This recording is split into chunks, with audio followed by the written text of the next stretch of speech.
Hello everyone, I'm Dr. Yamini Agarwal from SPO Hospital Mohali and I'm a pediatric nephrologist. So today I would like to talk to you about one of the basic problems that we encounter as a pediatric nephrologist, which is nephrotic syndrome. अब nephrotic syndrome क्या होता है, क्यों होता है, आपको कब आना चाहिए, ये इस चीज़ों के बारे में हम डिस्कस करते हैं।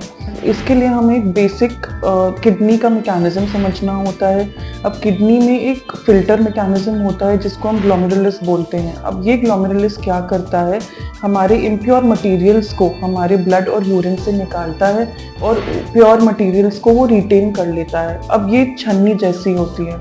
अब ये छन्नी जैसे जैसे बड़ी नेफ्रोटिक सिंड्रोम में हो जाती है, वो सर्टेन प्योर मटेरियल्स भी हमारे यूरिन और ब्लड से निकालने लग जाता है। अब one of this material is albumin. अब ये एल्ब्यूमिन सिंस यूरिन में निकल जाता है, इसके वजह से एल्ब्यूमिन की कमी हमारे खून में हो जाती है। ये खून की कमी के वजह से एल्ब्यूमिन हमारे जो बॉडी में है सूजन पैदा कर देती है। अब बच्चों में इसकी मैनिफेस्टेशंस क्या होती है, वो किस सिम्टम्स के साथ आते हैं, क्या होता है बच्चों में, मेनली आंखों के अराउंड सबसे पहले सूजन चालू हो जाती है। अब ये सूजन पूरे बॉडी में फैल सकती है या कभी कभी पैर की सूजन में भी आ सकती है। दूसरी चीज़, बच्चों में कभी कभी इन्फेक्शन के तरीके पे फीवर आ सकता है, लूज मोशंस चालू हो सकते हैं और पेट में दर्द भी चालू हो सकता है। अब ये किन बच्चों में होता है, इसका कोई स्पेसिफिक कारण नहीं है, कोई रीज़न नहीं है, लेकिन मोस्ट कॉमनली ये बच्चों में 2 to 6 ईयर्स के बीच में चालू होता है और ये अप टू 18 ईयर्स तक हम देख सकते हैं। तो इसकी मेन ट्रीटमेंट क्या है और आपको कब आना चाहिए?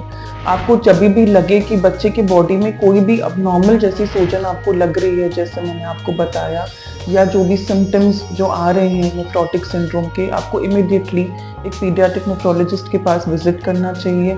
हम एक बेसिक लैब इन्वेस्टिगेशंस करते हैं और यूरिन टेस्ट करते हैं, जिसके वजह से हम एक नेफ्रोटिक सिंड्रोम की कंफर्मेशन होती है। और इसका मेन ट्रीटमेंट जो होता है वो स्टेरॉइड्स होता है। अब स्टेरॉइड्स जैसे हम जानते हैं, इसके वेरियस साइड इफ़ेक्ट्स भी होते हैं, लेकिन अगर ये अच्छे मैनर में और अच्छे फॉलोअप में दिया जाए तो ये नेफ्रोटिक सिंड्रोम की ही बेसिक ट्रीटमेंट होती है और ये कम्प्लीटली क्योरेबल होती है, लेकिन इसका फॉलोअप भी करना बहुत ज़रूरी है। So please do visit. I am available at SPO Hospital Sector 70 Mohali. Thank you.